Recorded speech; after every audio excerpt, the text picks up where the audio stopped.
So we'll be looking at providing culturally competent career development interventions.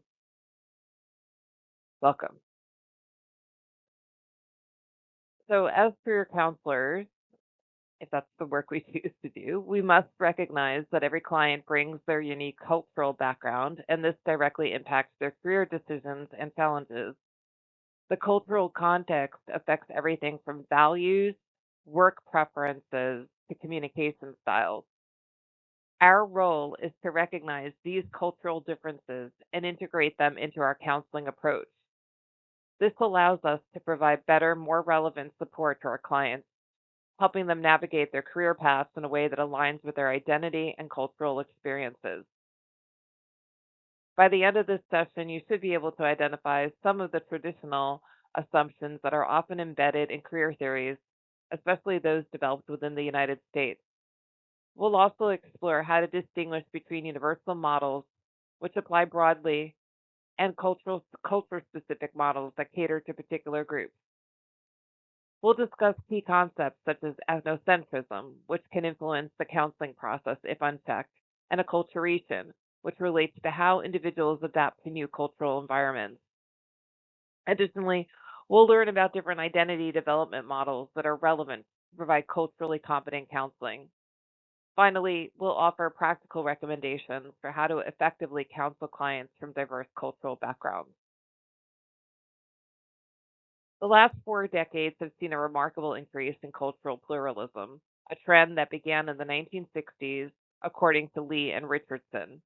We have witnessed significant changes in the racial and ethnic makeup of the population, and by 2060, people of color are expected to hold the numerical majority in the United States.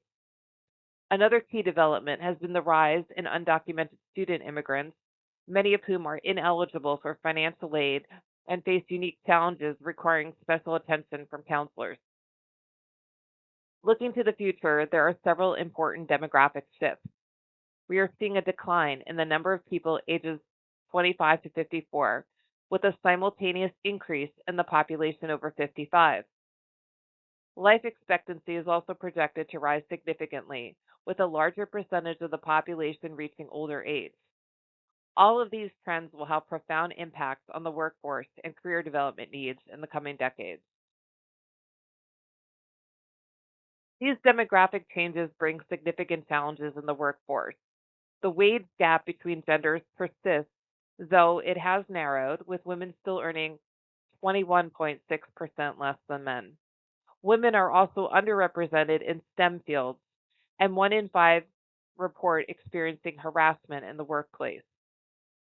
We also see stark disparities in unemployment and educational attainment among racial and ethnic minorities. For example, 32% of whites hold professional or managerial jobs compared to just 23% of blacks and 15% of Hispanics. Only 17.5% of individuals with disabilities are employed, and veterans and American Indians face some of these highest unemployment rates. Given these challenges, it's essential for career counselors to develop cultural competencies. Counselors must ensure that interventions take into account both universal and culturally specific variables, recognize ethnocentric biases, and understand their clients' levels of acculturation and identity development. Furthermore, counselors must be aware of how clients' intersecting identities, such as race, gender, or disability, shape their experiences of oppression, privilege, and power. Multicultural counseling is about understanding the cultural dimensions both you and your client bring into the counseling relationship. Axelson's definition reminds us that it's not enough to focus only on the client's culture. As counselors, we also need to be aware of our own cultural perspectives and how these may influence our interpretations and responses during the counseling process. This balanced awareness helps create a more culturally responsive counseling environment where clients feel understood and respected in the context of their cultural experiences. When working with diverse clients, it's essential to understand the, the distinction between EDIC and EMIC approaches. The EDIC approach suggests that career interventions can be applied universally, meaning they work for all clients regardless of cultural background. This approach focuses on common human experiences. In contrast, the EMIC approach emphasizes that career interventions should be tailored to the unique cultural context of each client. This means we recognize the importance of culture in shaping career values, goals, and behavior.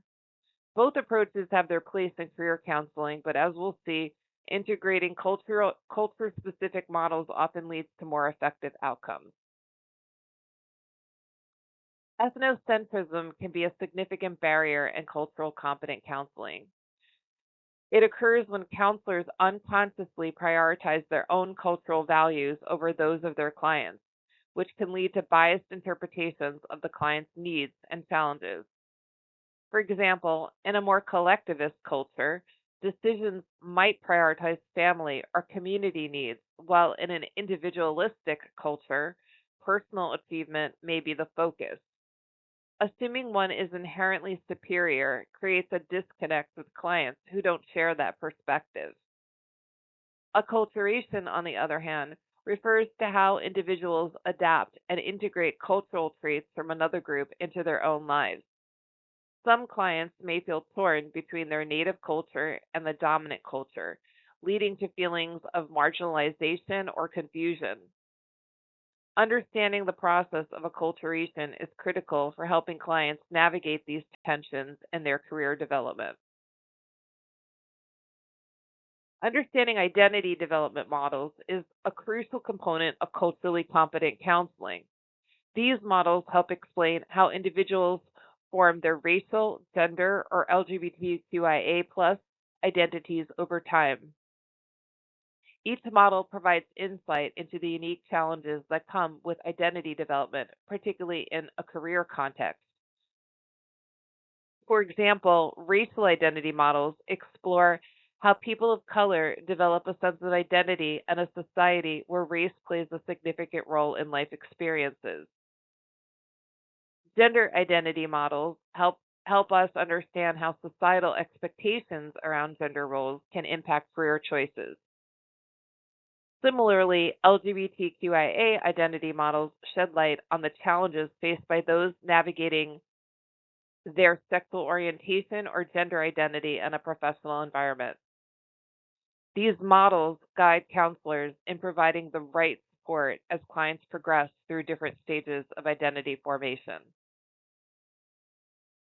To be culturally effective in career counseling, counselors must first engage in self reflection to become aware of their own attitude, biases, and values. This awareness is the foundation for understanding clients' cultural context and being open to their unique perspectives. Career counselors should also empower clients by providing tools to handle discrimination, whether formal or informal, that they may encounter in the workplace. It is important for us to support our clients in navigating these challenges while fostering resilience and self advocacy. Additionally, counselors should engage in social action and advocacy, addressing systemic barriers that limit opportunities for clients from marginalized backgrounds. In conclusion, excuse me, culturally competent career counseling requires us to be adaptable, self aware, and committed to understanding the diverse backgrounds of our clients. By blending both universal and culture specific models, we can provide personalized, culturally sensitive support that empowers our clients and helps them achieve their career goals.